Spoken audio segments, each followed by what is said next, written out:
the people who ultimately give themselves a bad name and give the church a bad name are often the immature believers. Paul wrote a whole book and then added a second book called the Book of Corinthians to save gifted but immature. Amen. Saved, gifted, but immature. Which brings up another discussion. That your gifts does not mean that it's a sign of your spiritual maturity. That is correct.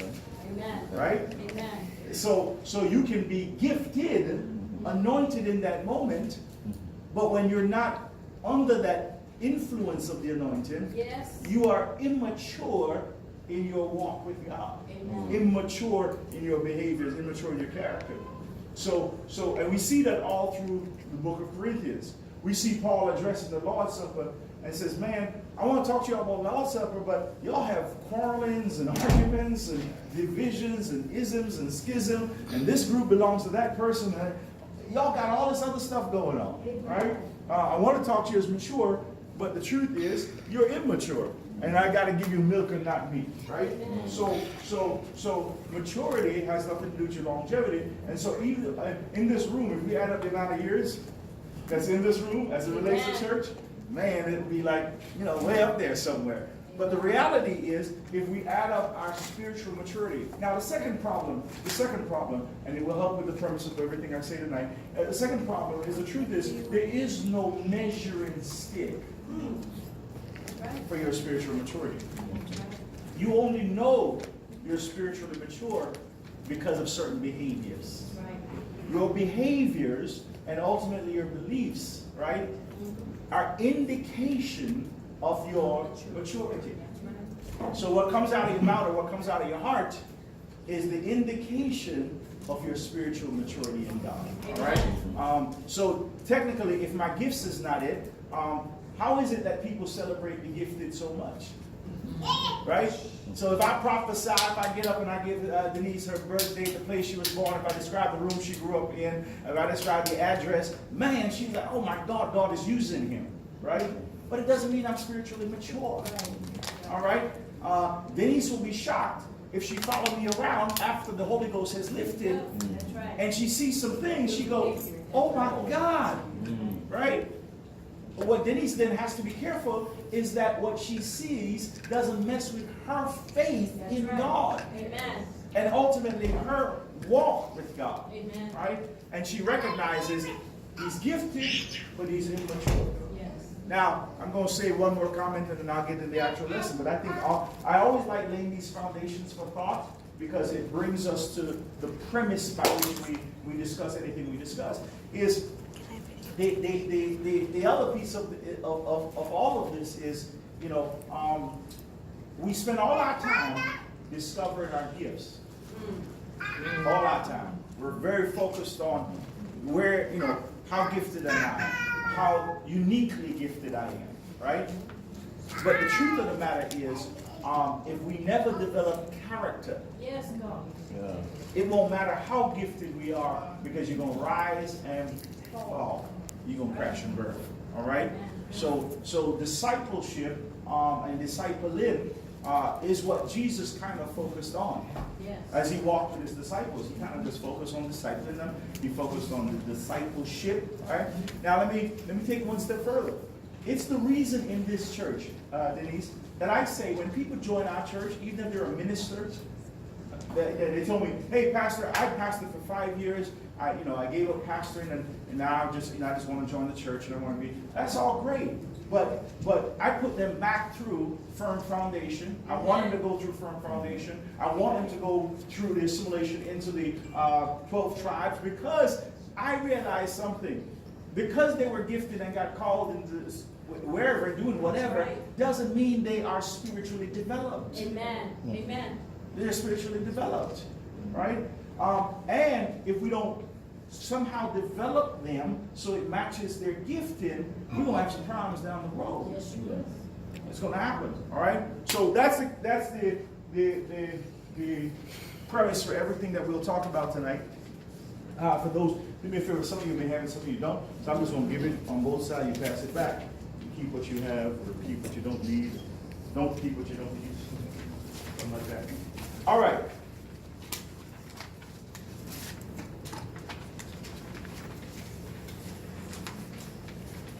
Romans chapter 12 and verse 1 and 2 is the premise. We kind of started, we talked about it the last time, 2 weeks ago, so I just want to refresh your mind. Anybody can turn to Romans 12, verse 1 for me? Romans chapter 12, verse 1.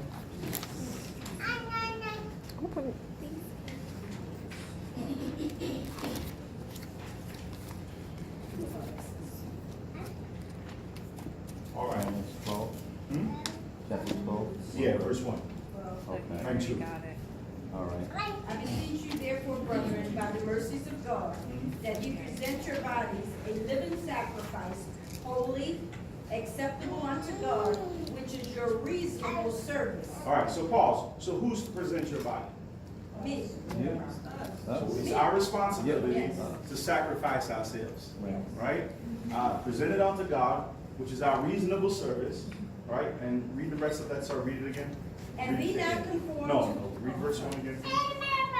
I beseech you therefore, brethren, by the mercies of God, that ye present your bodies a living sacrifice, holy, acceptable unto God, which is your reasonable service. All right. So he says, being holy is a sacrifice, but it's reasonable service on our part, right? Read verse 2 now.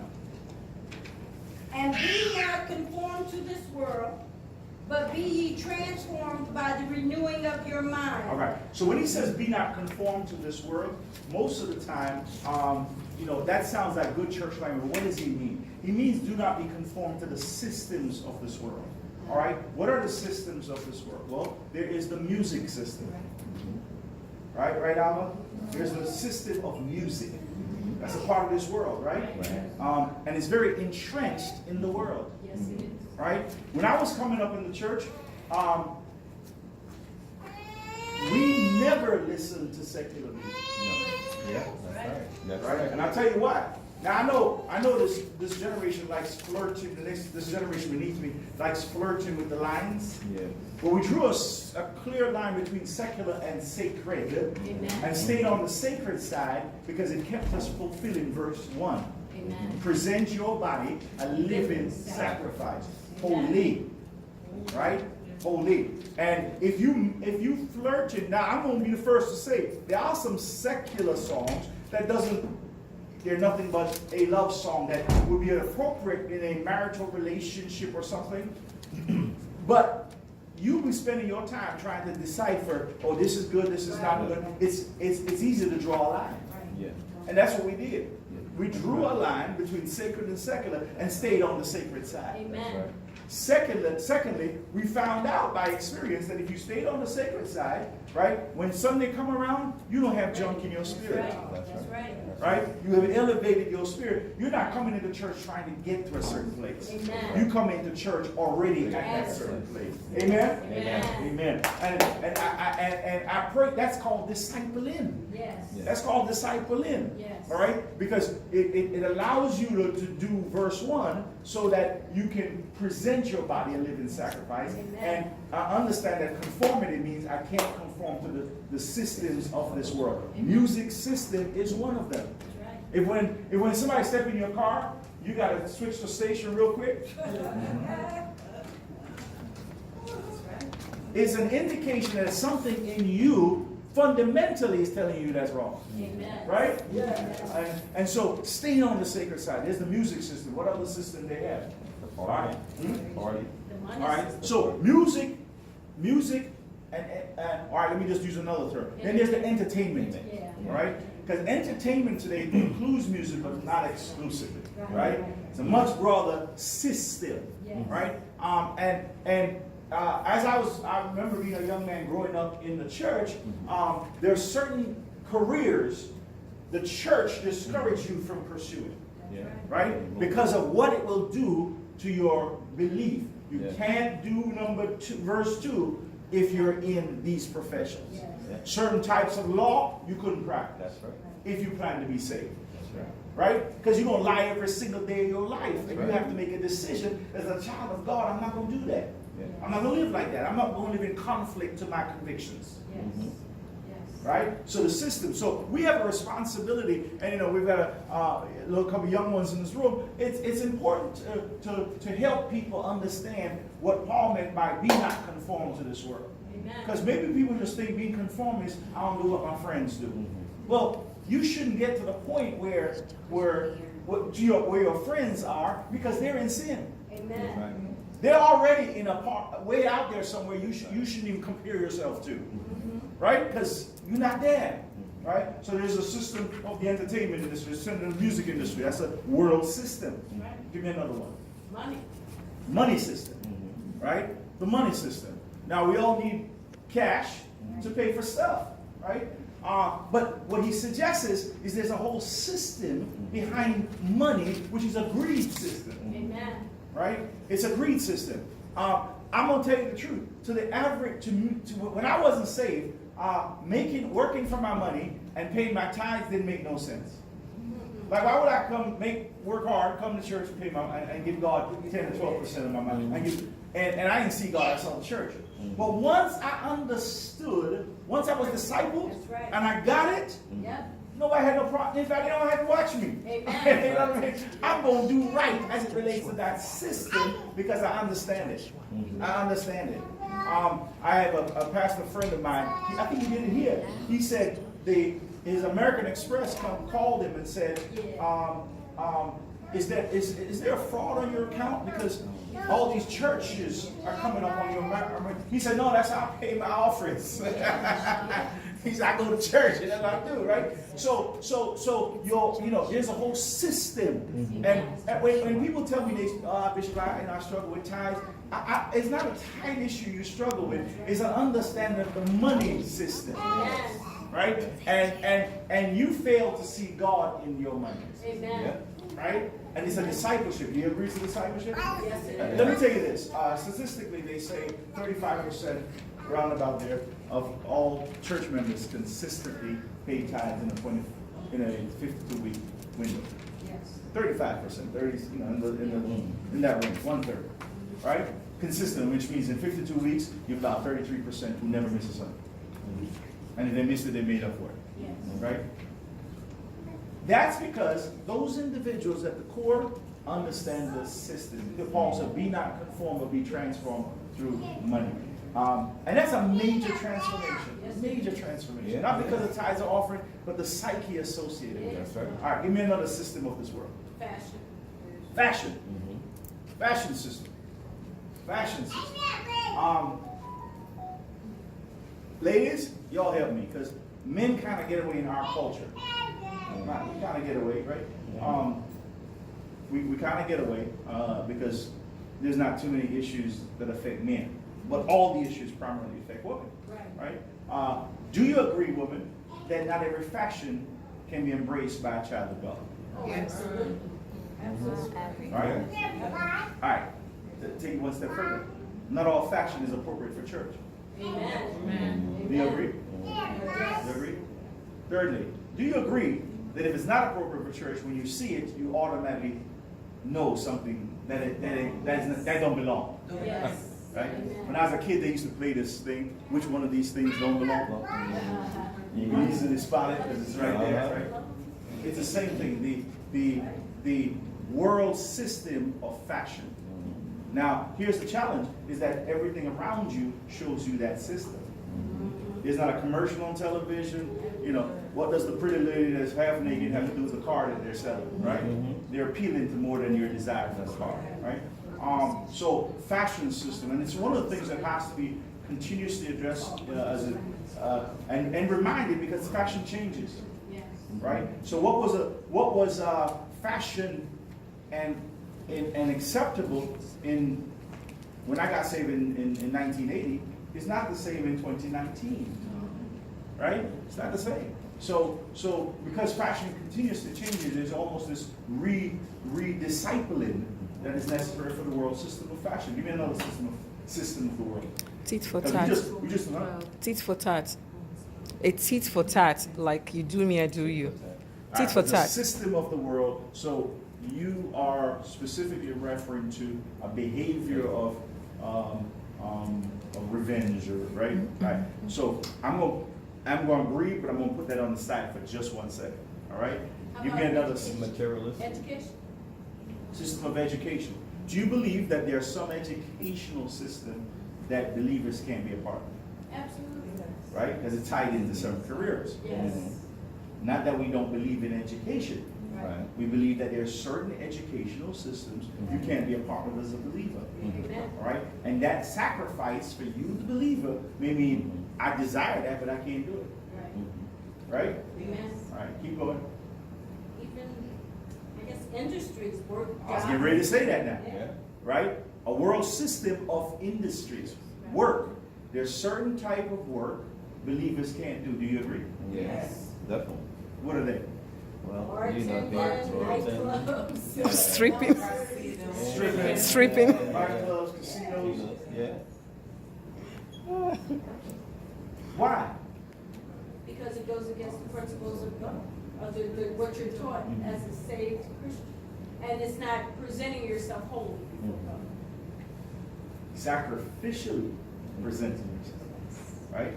So, and that requires a discipline. Because could somebody have a job when they get saved in the nightclub? Yeah. Right? Could they own the nightclub? Yeah. Now, consequently, Yeah. there are jobs that are good for the Christians. Such as? Accounting, it requires integrity. Medical, because it requires compassion.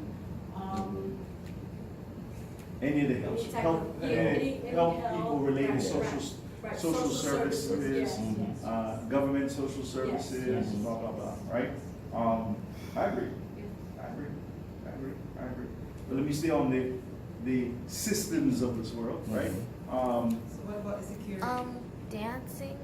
Some dances So aren't that, of so God. dance, certain dance movements and groups, right? You're putting them together. I agree. That would be under the entertainment industry, right? But I agree because the music part is one piece, the singing part is another piece, and the dance part is another piece. So because I like dancing does not mean that this is sanctified dancing, right? As even though dancing is usually depicted by what the music is, right? However, certain movements are still not sanctified. I'll tell you this. I was scanning through my newsfeed and saw church in another country, right? And they were all happy in the Lord, but the way they were moving was very seductive. So their body movements in church was a little seductive. Again, it was a whole other country. But it just made me realize that they are saved, but they're taking the dance moves that they were accustomed to in the world and now just implementing it into the church. And it's a different feel. I think one Sunday we were here and the worship was all high, and I remember I get to sit from where I sit, I get to see everybody. And one lady just went off and did her own little dance moves, and it was evident that that's not church, but where she was. That's a separate issue from when everybody is doing what she was doing, right? So I think even we have to be conscious of the world systems and kind of just keep that. And that's why I think Paul says, you present your body. Right, Alva? He suggests that you're going to have to navigate through this. Right? It is why I'm very big on, and I really believe that some form of discipleship is critical, because no matter what people's titles are, is because all of these things are not clearly defined in people's mind. Amen. And what about certain social groups? All right? Social groups. You know, we have social groups that are hateful, that keep us around So- things like. So racially oriented social groups that give hate messages. Yep. Yeah. So, and in these days, when I was growing up, your social group was whoever you chose to hang with, right? Yeah. These days, your social group are extended to your digital platform. Yes. Right. So it's just as relevant as back then, right? Well, yeah, I agree. And that's a system of the world. Your social groups. The way you talk and also using social media. Okay, so I think I'll take the tail end of it. I think you have to be careful of all social medias, because that's a system. That's a system of this world. How about sports?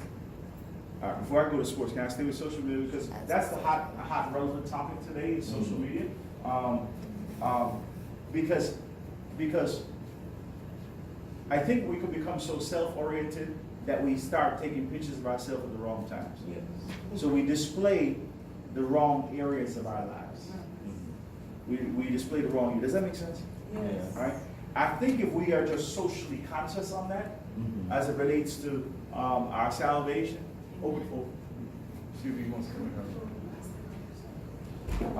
I think if we do that, right, we challenge ourselves to realize that somebody out there is watching us. Does that make sense? Amen. Right? And so not using a social platform for only your personal display of self, but using your social platform to have the consciousness of knowing that I'm a child of God. Does that make sense? Yes. All right. Because I think there are a lot of indictments that can be served against the people of God as it relates to responsibility on social media. Accountable. Right? Accountability on social media. Being spiritually mature means that I've got to guard myself. Yes. Got to guard myself. Because I don't know who's seeing and who I'm becoming a stumbling block to. Yes. Does that make sense? Yeah. Bless you, man of God. Good to see you in person. No, bless you, sir. Love you, man. Bless you. All right. So let me let's go back to the plate. So think of it. He says, present your body as a whole living sacrifice, holy and acceptable unto God, which is the reason. So be not conformed. All right. I use a play, and I want you to remember this. There's this play. Be not conformed. The root word for conform is con. So don't be conned by the world. All right, it's a play on the conform. Don't be conned by the world. Amen. All right, which suggests is there's deception in all of these systems of the world. Amen. All right, and we as believers have to hold, because just like we have to hold ourselves accountable, do you believe the Holy Spirit holds us accountable? Yes. Right. So the Holy Spirit holds us accountable. Is the Holy Spirit convicting us during those moments? Yes.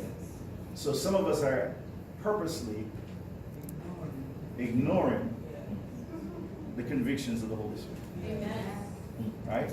Or you do stuff in the conforming to the world where you compare yourself to the world. And you say, as long as I'm doing better than the world, I'm okay. But the measuring stick is not the world.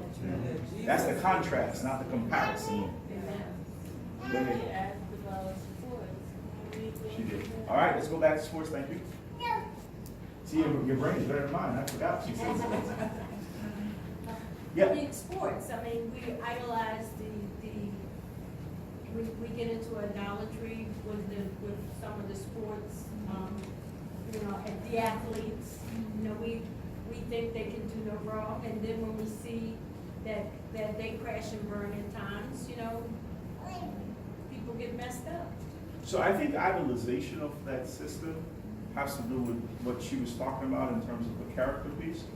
But I think I will agree sports is a system of this world, just like music and entertainment and fashion and finance. These are all systems of the world. Paul warned us to be not conformed.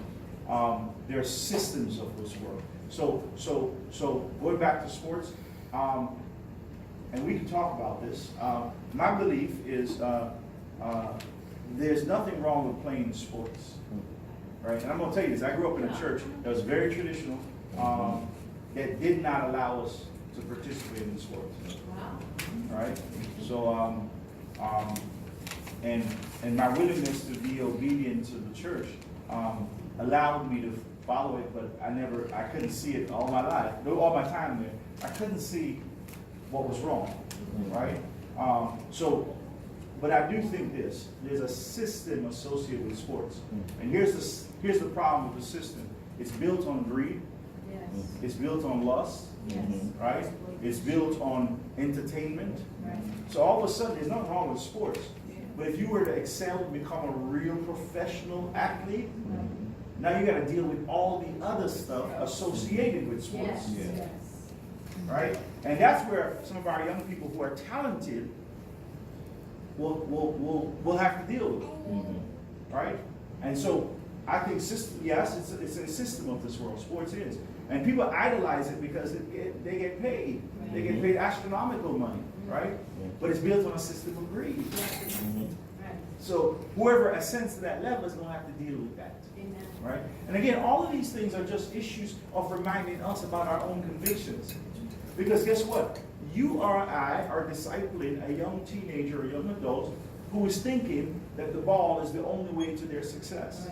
Discipling an adult that says track and field is my thing, it's what's going to make me successful. But reality, that's one system of the world, and you have to help them, disciple them to understand that you need an education along with your talent. All right? Or, the real estate system, that's a system of this world. All right? But it's also in not just selling real estate, in the system of real estate, it's built on greed. Yes, it is. It's built on greed, it's built on inflation, and it's built on the capitalization of the less fortunate. Right? The mortgage system is a system. 30 years on mortgage is a debt. Right? You pay 3 times your house on that system. That's it. Interestingly enough, it's not the only system, but it's the one that's presented most of the time. Paul says, be not conformed. Don't be conned by the what? System. By the system. Right? And that you're going to need some convictions to work outside the system. Somebody say work outside the system. Work outside the system. Then the rest of that verse in Romans chapter 12, verse 2 says, but be transformed by the what? Renewal. Right. So then Paul says, once you learn the systems and start safeguarding yourself from being conned, he says then you got to work on the transformation that occurs, but only when your mind gets renewed. Amen. So using the same example, when my mind gets renewed for the fashion industry, I'm going to have transformation in my life. Yes. When my mind gets renewed about my financial stuff, I'm going to have transformation in my mind. When my mind gets renewed about sports, I'm going to have transformation in my mind. So Paul says the transformation in my life, right? He says, so we've got to work on the discipling that renews what? The mind. I've always firmly believed, as a man thinketh, so is he. So if you focus on the thought processes and how people think, you can change their behaviors. Amen. You can change your behaviors. All right? Second part of that verse says, be not conformed, but be transformed by the renewing of your mind, that you may prove. What is good and acceptable and perfect will of God. Okay, so in that one verse, he says, learn the systems of the world. Don't get conned by it. Work on your mind every single day so transformation occurs in your life. And he says, to the level to which transformation occurs, you're going to operate on 3 levels. You're going to operate on, and I believe that text is not written in the chronological or the ascent order. So he says, you're going to prove what is good, what is acceptable, and what's perfect. So let me just change them around in order, right? What is acceptable, what is good, and then what is perfect. Can I tell you this? Every child of God operates on those 3 levels. Yes. Right? Amen. Some people are satisfied with acceptable. Some people are what? Satisfied with acceptable. Are they saved?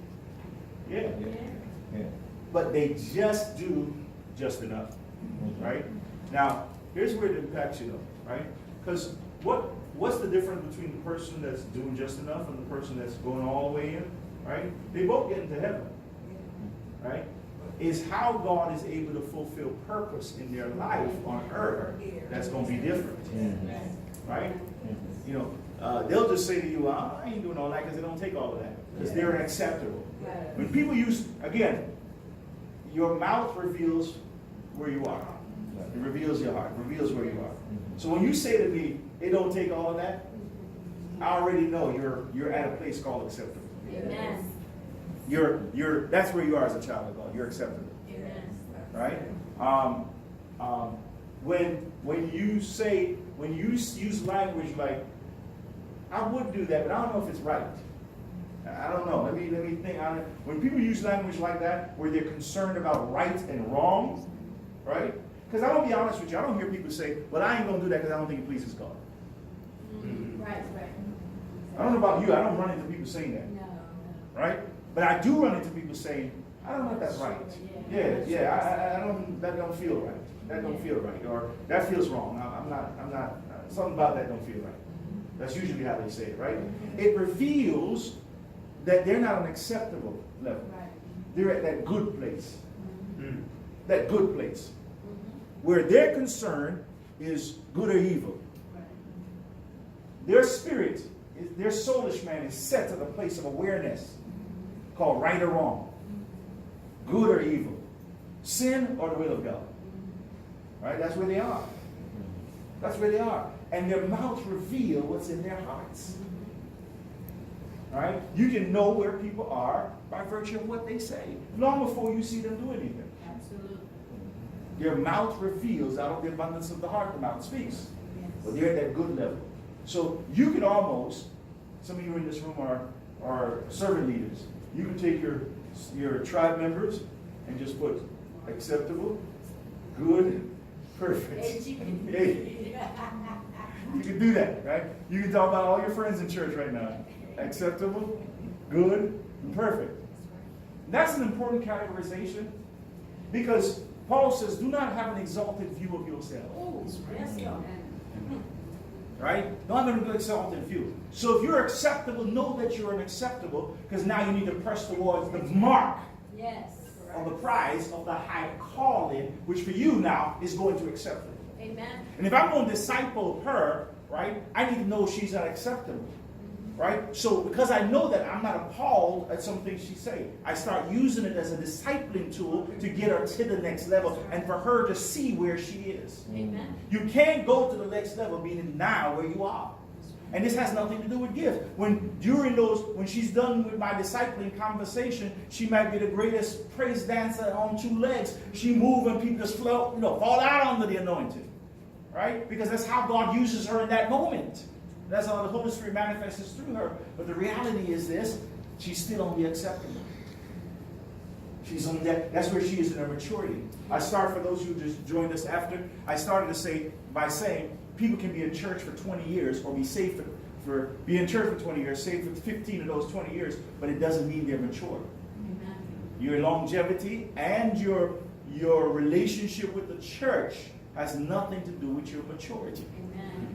Paul says you can be gifted. He wrote 2 books, Corinthians 1st and 2nd, to people who are gifted but immature. Amen. So now we can't just say because a person has a prophetic gift that they are mature. That's right. Or because they have a great preaching gift, and in that moment the Holy Spirit uses them. When the Spirit of God lifts from that moment, they demonstrate signs of serious immaturity. Amen. And that the church is obsessed with gifts.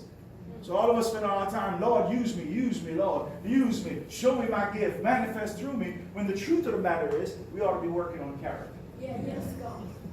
All right? So Paul says 3 levels. Now the 3rd one is perfect.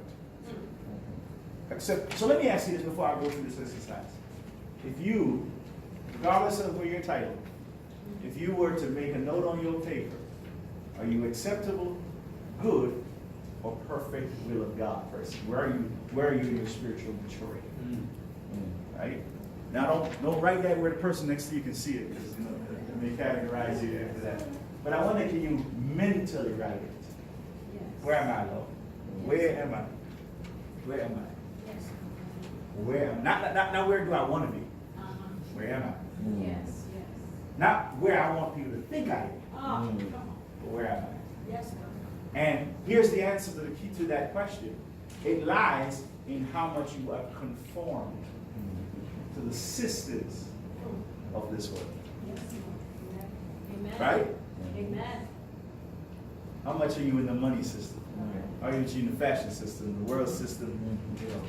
How much are you in the greed system?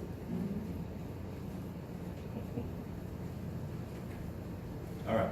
Let me move fast. Give you that sheet of paper. Let me get through it fast. All right, here we go. So Marxism